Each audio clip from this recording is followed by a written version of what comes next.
Hello everyone, welcome back to SR education. तो आमर परिसंख्यान 5S chapter आम सारी देते संपूर्ण 5A। तो परवर्त समय पिला डिमांड रहा कि आम सर मेन्सुरेशन पार्ट आरंभ करनवा। तो परिमितिर देख आम आरंभ करवा आज एवं ता सहित भी आमर जहाँ रही परिसंख्यान से क्लास भी कंटिन्यू दिन को 2टी क्लास ऐड करदे। ठीक अच्छे। तो देख,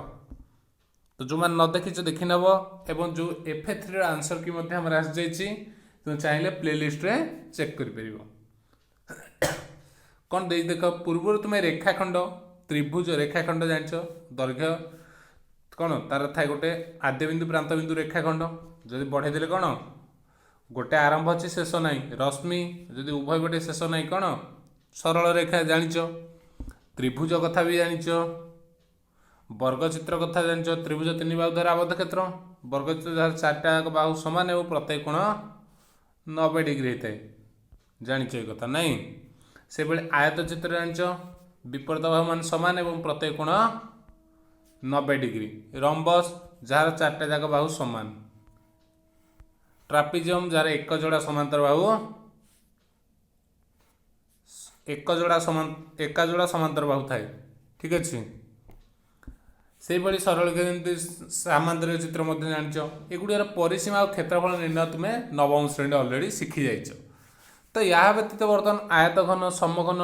ए बहुफलक गुड़िकर पृष्ठतलर क्षेत्रफल आयतन सम्बन्ध तुम अवगत अच्छ। यही अध्याय आम वक्ररेखिक चित्र तथा वृत्त जहाँ आम पढ़ीचे ज्यामिति एठी से जा वृत्त चापर दैर्घ्य माप सम्बन्धी जानिबा ता सहित प्रिजिम सिलिंडर कोन गोलक इत्यादि प्रभृतिर घन पदार्थ मानकर पृष्ठतलर क्षेत्रफल आउ आयतन सम्बन्ध अवगत होगा। या विषय जो सूत्र गुड़िक अच्छी जहाँ उच्चतर गणित द्वारा प्रतिपादित होती उक्त अध्याय से गुड़िक आम मुख्यतः प्रयोगात्मक दृष्टिकोण ग्रहण करिया माने ताको प्रयोग करिबा किंतु से कोठी प्रमाणित होती उच्चतर गणित अर्थात तुम्हें +2 रे भी पाई परिबो ताकू +2 +3 ये जगह तुम्हें पाइबो। तो देख प्रथम कथा कौन देछि वृत्तर परिधि और चापर दैर्घ्य। देख परिधि कहले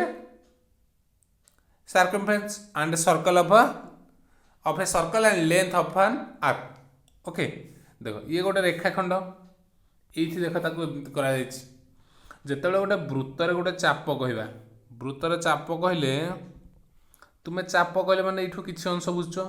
ये जहाँ भी दैर्घ्य है रेखाखंड कर आसो ना नहीं से कथा कही कहला चित्र एबी रे ए जो ए आउ बी ए बी सरल रेखा उपस्थित 2टी बिंदु अच्छा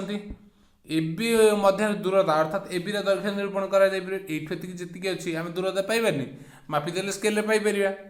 तुम कह इथे सार्कम अरे तुम जब कौन से तुम रियल तुमको दी जाता तुम मापी पार ना नहीं खातार जी थी तुम मापिपर ना नहीं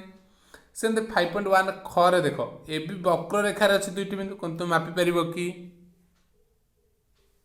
जत से सरल रेखा भाया प्रतीयमान हम ताल तुम मापिपर। ठीक अच्छे। तुम्हें तार दैर्घ्य कौन कर गोटे फिता पकईदेल मापिदेल ताक स्केल उपर थईदेल सूताटा सूता जी अच्छी स्केल उपर आणिकी थईदेल। ठीक अच्छे। ये आम करुचे किंतु केमिति करा जीवो तार सब अच्छी हुए देख कहला कौन वक्र बिंदुटी वक्ररेखा पर बिंदु गुड़ी कहला किए सब P1 P2 ये सब अच्छे कारण प्रत्येक रेखार असंख्य बिंदु था या मध्य असंख्य बिंदु P3 P4 केते जाए P केते जाए अच्छे आम जाने जानिचे कि ना सेपर P1 नहीं जापर वक्ररेखार अंश गुड़ी एक सरल रेखार अंश पर प्रतीयमान हे ताल निकट यू बिंदु गुड़िक जिते अधिक वक्र दूरतार मापे त्रुटि सेते कम हम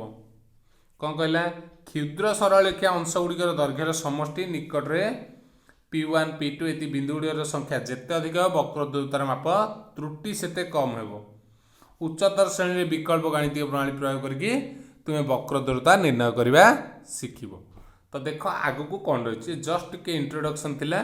तो आमर पाठ आरंभ हो आग वृत्त विषय जानी कौन वृत्त तुम्हें वृत्त चैप्टर में पढ़ला बेले जानी देख यहाँ वृत्तर केन्द्र कहुए जदि वृत्त केन्द्र वृत्त उपस्थित जेकोसी बिंदु को तार कहुए व्यासार्थ आ गोटे पूरा जो जाटा वृत्तर केन्द्र देखिए कौन कहुए व्यास तो ये व्यास किए हो एक्स वाई ओ एक्स कौन हम व्यासार्ध रेडियस ये डायमीटर ठीक अच्छे सेमती ये है ये जो क्यू ये सब गोटे जो वृत्त उपरस्थ गोटे गोटे बिंदु तो देख से कौन कौन दे वृत्तर केंद्र सेंटर तुम्हें जापर यहाँ ठीक है तुमको एटा किसी ना कहबार पाएर निर्दिष्ट मान को दि जाए नथिले तुम्हें 22/7 साधारणतः भाव ग्रहण कर यहाँ मन रख पाए जदि कौटी देनी तुम्हें सब बेले नब के 22/7 से लिखिदे से जो क्वेश्चन पाएर मूल्य दे न तुम पाए आवश्यक अच्छे तुम 22/7 नहीं पार देख वृत्तर चापर दैर्घ्य केमती बाहर नहीं ता पूर्व ये छाड़ी वृत्तर केन्द्र हूँ ओ व्यासार्ध राडियस है ओ एक्स हो ओ वाई हो ओ क्यू हो जदि ओ एम हो पार तुम जहाँ नब वृत्त उपरिस्थ ठीक अच्छे आ जोटा रहा टोटाल जो जाटा वृत्तर केन्द्र मध्य देखी जो जार वृत्तर केन्द्र बिंदु अवस्थित ताको द्वारा व्यास बा डायमीटर कहुए ताल देख दीटा व्यास बर्तमान ओ एक्स प्लस ओ वाई केते जो एक्स वाई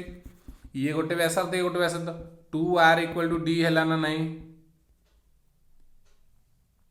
हे गला ठीक तो देख आम वृत्तर व्यासार्ध वृत्तर दैर्घ्य को परिधि कहे सार्कमफेरेंस है सार्कमफेरेंस क्या कहे वृत्तर परिधि को वृत्तर अर्ध परिधि कौटी हम देख एक्स रु आसो ये पर्यंत अर्ध परिधि है ना नहीं अर्ध परिधि कहुए कारण वृत्तर अर्ध अधा को तार अर्ध परिधि कह से भली एक्स पी वाई यहाँ गोटे चाप एक्स क्यू वाई आपको गोटे दुईटी अर्धवृत्त कह चाप जो चापट रहा ये गोटे अर्धवृत्त क्या अधा भाग होती तो अर्धवृत्त कह एमान माप को सेमी सर्कमफेरेंस कहुए अर्थात एम कौन अर्धवृत्तर दैर्घ्य ठीक अच्छे अर्धवृत्तर परिधि कह वृत्तर परिधि गोटे सूत्र देला तो ये तुमको तुम कहते सर कहीं पूरा एत क्लीयरली कहूँ या भितर किसी रही कि वैज्ञानिक ना भी तुम पड़ जाए जो गुड़ा कि तुमको एमसीक्यू रही जेहेतु 50 तो बीट बाय बीट कभर करने पड़ो बहुत किसी जिनस रही जाए ठीक अच्छे देख कंपास आज विभिन्न वृत्त व्यासार्ध वृत्त अंकन कर ऊपर सूता रखी दैर्घ्य को मापी वृत्तर दैर्घ्य और परिधि निर्णय कर उक्त वृत्तर व्यासर दैर्घ्य मापी संपृक्त परिधि को भाग कले भागफल निर्णय कर अर्थात परिधि व्यासर अनुपात स्थिर कर ठीक अच्छे देख यहाँ लक्ष्य कर तुम निजे करके देख तुम जान सब 3 जना जे 3 अल्प अधिक प्राय 3.1 रु 3.2 मध्य रही जना वृत्तर आकार जहाँ परिधि व्यासर अनुपात के सर्वदा एक स्थिरांक परिधि आ व्यासार्ध सब स्थिरांक परिधि बाई व्यासार्ध व्यासर दैर्घ्य कले सब 3.1 रु 3.2 यारी मझे ताले परिधि व्यासर अनुपात सर्वदा एक स्थिरांक यही स्थिरांक को ग्रीक अक्षर पाई द्वारा सूचित कराए ताले पाई द्वारा क्या सूचित कराए परिधि एवं व्यासर अनुपात को सर्वदा एक स्थिरांक पाई द्वारा सूचित कराए यही कथा देख आउ गोटे बढ़िया कथा ये परीक्षा तुम पड़ा 1761 ख्रीष्टाब्द एक अपरिमेय संख्या बोली स्विस गणितज्ञ जोहान्स लाम्बर्ट प्रमाण करते ताले पाए एक क्यों संख्या अपरिमेय संख्या सर्ट क्वेश्चन पढ़े दरकार पड़े भी ताकू किए स्थिर प्रमाण करते स्विस गणितज्ञ जोहान लामर्ट से कहते प्रत्येक लाइन बहुत इंपोर्टाट रही तो ये आसला गोटे दुईटी सर्ट क्वेश्चन तो देख वृत्तर परिधि बाय व्यासर दैर्घ्य समान पाए ताले वृत्तर व्यास और व्यासार्ध को सी डी परिधि की नवा सी सर्कमफेरेंस आ व्यास को डायमीटर डी आ तुम रहा व्यासार्ध आर रेडियस आर नवा ठीक अच्छे ताले C by D equal to R आसो कारण देख ये आम पढ़ले वृत्तर परिधि बाई ये आसला सी बाई डी इक्वल टू पाए ताले कह सी इक्वल टू पाए डी यहाँ डी हराई पटे गुणा हो तो के सी बाई डी इक्वल टू पाए है आम तार अनुपात नहीं देख सी इक्वल टू के पाए डी देख डीटा हूँ 2r मुझे लिखिली सी इक्वल टू पाए डीटा डीटा हूँ के 2r मैं दुईटा व्यास ना व्यासार्थ समान व्यास तो 2r समान गला कौन सी इक्वल टू 2 पाए आर तो तुम फर्मूला से के कौन 2 इंटू पाए इंटू आर तो यहाँ को आम लिखुचे कौन देख तेणु आम लिखुचे कौन वृत्तर परिधि 2 पाए इंटू व्यासार्ध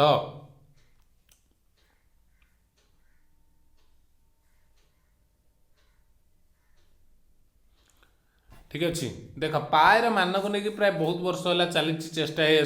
केता भारतीय गणितज्ञ मतलब पाएर आसन मान नवम श्रेणी जो बही तुम अच्छी देख गोटे लेफ्ट साइड रे थी तुम परिमेय संख्या जो अच्छी से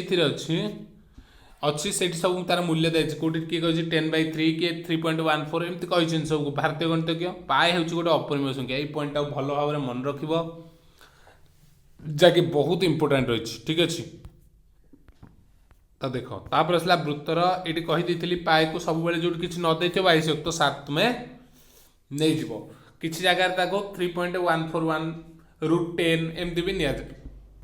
जो से जहाँ देथिबो नबाई तुम्हें से भली नब देख वृत्तर चापर दैर्घ्य केमती बाहर कर देखी नबा वृत्तर चापर दैर्घ्य ठीक अच्छे वृत्तर चापर दैर्घ्य हेले पार्श्व चित्र देख गोटे ए एक्स बी एक प्रांत बिंदु ए एक्स बी ए बी है वृत्तर केन्द्र सहित जोग हेले ए ओ बी संपृक्त चापर केन्द्रस्थ कोण तुम्हें पढ़ीच यहाँ हूँ केन्द्रस्थ कोण जेहेतु तुम्हें पढ़ीच वृत्तर से पढ़ी देच कहीं आग पढ़ले ज्योमेट्री पार्ट तापर मेन्सुरेशन पढ़ले यही सुविधा होता है आ जो तुमको आगुरी कही दिखती मेन्सुरेशन पढ़ी दियो कि तुम्हें केन्द्रस्थ कोण कौन जान चाप कौन जान कि जान केमती कर तो यहाँ वे नुह एक्चुअली सोचे सेटा वे ठीक अच्छे मनकर यार माप को थीटा निगला ताले संपृक्त चापर डिग्री परिमाप सामान्य भाव ह्रास भाव में ह्रास वृद्धि घटी थाए चापर संपृक्त केन्द्रस्थ कोण परिमाण चापर डिग्री परिमाप कहुए ये मन रख चापर केन्द्रस्थ कोण को तार डिग्री परिमाप कहुए अर्थात तुम चापर डिग्री परिमाप पड़ी तुम्हें जानवा केन्द्रस्थ कोण degree measure of an arc देख से तो केते अधिक कम हो थीटा नहीं जाइए कौन कही गोटे देख कहला केन्द्रस्थ कोणर परिमाप को डिग्री ग्रेड रेडियन मापर प्रकाश कर तुम्हें जानिच डिग्री ग्रेड आउ रेडियन कथा जानिच देख ए एक्स बी चाप हूँ थीटा डिग्री संपूर्ण चापर डिग्री परिमाप के देख संपूर्णटा के 360 तुम्हें जानिच आगु पढ़ीच सबू तो जानिच किसी असुविधा खाली मन पकईदे तुम सब कर तुम सब जानिच तुमको टिके ना ता विषय मन पकई दि जाए ना से तुम असुविधा तुम गणित किसी कष्ट नुह ठीक अच्छे ज्यामिति बहुत कष्ट लगे ना ज्यामिति किसी कष्ट ना तुम मैंने आराम से कर जदि ठीक भाव में टिके ध्यान देकी शुणव सबू कर सबू जिनस तुम भितर भर्ती होगी अच्छी आई कैन डू इट ओके सब बेले कह आई कैन डू इट कौन सी वृत्त रे जल्दी रिप्ले हाँ समस्त reply as I can do it तुम भीतर अच्छी पॉजिटिव तुम कर ना न कर I can not do it कौन सी वृत्त रे दुईटी चापर जदि जहाँ भितर किछि करिवार इच्छा अच्छी अर्थात तुम भीतर करेज सृष्टि होती तुम्हें किसी कर निश्चिंत कर मैथ कर मो भीतर अच्छी करेज अच्छी मैथ करी तो निश्चिंत कर कौन सी वृत्तर दुईटी चापर दैर्घ्यर अनुपात से डिग्री परिमापर अनुपात सहित सामान चापर दैर्घ्यर अनुपात डिग्री परिमापर अनुपात सहित सामान देख चापर यही पॉइंट को बहुत मन रख गोटे 60 डिग्री आ गोटे अच्छी आरटा के 300 डिग्री तो तांका चाप यार 1 गुण भाई 5 गुण 1/5 अनुपात रही ठीक अच्छे यहाँ मन रख देख चापर दैर्घ्य बाई परिधि कले कौन हो चापर दैर्घ्य बाई परिधि अरे जदि ये टोटालटार भाग है से अनुसार चापर दैर्घ्य बाई परिधि से चापर डिग्री परिमाप बाई वृत्तर डिग्री परिमाप तो ये केते धर 60/360 300 टोटालटा अच्छी के 360 तो एल इक्वाल टू आसला के देख ये जो सूत्रटा लिखी समाधान कर चापर दैर्घ्य बाई परिधि समान चापर डिग्री परिमाप बाई वृत्तर डिग्री परिमाप। तो L by 2πr equal theta by 360 जो कौन भी चापर दैर्घ्य एल लिखी देছি पूरा क्लीयर कर तुम काले असुविधा हम तुमको तो पूरा क्लीयर कर देছি तुमको। एल हूँ चापर दैर्घ्य एकक 2πr हूँ परिधि एकक चापर डिग्री परिमाप है थीटा एवं वृत्त बा संपूर्ण चापर डिग्री परिमाप हूँ 360। तो देख एल एल 2πr हराई पड़े गुणा हो ना नहीं तो थीटा बाई 360 इंटू 2πr अथवा l equal to theta by 360 2 रे कटिगले 180 तो केते गला थीटा बाई 180 इंटू पायर ये दुईटा सूत्र भितर तुम जोटा को भी मन रखिपार ठीक अच्छे। तो मन रखिदेले तुम एल दैर्घ्य बाहर कर ठीक अच्छे। देख ए एक्स भी चाप क्षुद्र चापर प्रांत बिंदु ए बी केन्द्र ओ सहित जोग करागले ए ओ ए बी आई चापर संजोग वृत्तकला सृष्टि वृत्तकला क्या कहुए बहुत इंपोर्टाट देख वृत्तकला से जो कही आमको चित्रटी वृत्तकला जिते आम ये चाप कहले एतिकी मात्र ये दुईटाक जोड़ीदेले सबुतक मिसिले ये हूँ गोटे वृत्तकला कौन वृत्तकला ये रहा ए एक्स बी चाप रा सहित किए ओ ए व्यासार्थ एवं ओ बी व्यासार्थ ये सबुतकर संजोग गठित हम जाकि ये गोटे वृत्तकला ठीक अच्छे। वृत्तकला कौन ठीक से टी देखनी ताल देख जदि वृत्तकला गठित है यह वृत्तकला कहे ओ ए एक्स बी अच्छी ना ये वृत्तकला कह से पर अन्य वृत्तकला गुड़िक तुम कर ठीक अच्छे। यही पटा हम बृहत वृत्तकला जब ये जोड़ा कि ये गला ए ओ वाई बी है जब आम करवा देख यार परिसीमाटा केमती ये चाप प्लस व्यासार्ध दुईटा एक देख कौन है ए ओ परिसीमा ए ओ यार दैर्घ्य प्लस बी ओ टी अलग कलर करदे ना यहीटा प्लस यहीटा चापर दैर्घ्य ताल देख कौन पकड़ा 2 ए ओ अरे ओ बी जी ओ ए से तो आम एक दुईटा को गोटे करदे 2 A O equal to X A X B चापर दैर्घ्य। तो देख वृत्तर आर एकक एवं एक्स बी दैर्घ्य को एल एकक नवा ताले वृत्तकला परिसंख्या तो 2r प्लस चापटा हूँ एल एल बा डी प्लस एल कहीपर तुम्हें 2r मान व्यास हो तुम्हें जहाँ भी नहीं पार ठीक अच्छे। वृत्तकलार परिसीमा सूत्र ठीक रहा। तो नेक्स्ट देख कौन अच्छी देख एतिकी पर तुमर आसीगला अभ्यास कार्य अर्थात समाहित प्रश्न उदाहरण। तो देख ये डिग्री परिमाप थीटा थीटा माइनस 360 नहीं जो थीटा है 360 माइनस थीटा नवा गोटे जब चापर दी से कही जदि यहाँ है 60 यहाँ के 300 माइनस 360 माइनस 60 सेमती यहाँ थीटा है 360 माइनस थीटा हम अपोजिटा यहीटा उठके मन रख संज्ञा अनुसार गोटे वृत्तर व्यासार्ध आर एक कहले उक्त वृत्तर आर एक दैर्घ्य विशिष्ट चापर केन्द्रस्थ कोणर परिमाण 1 डिग्री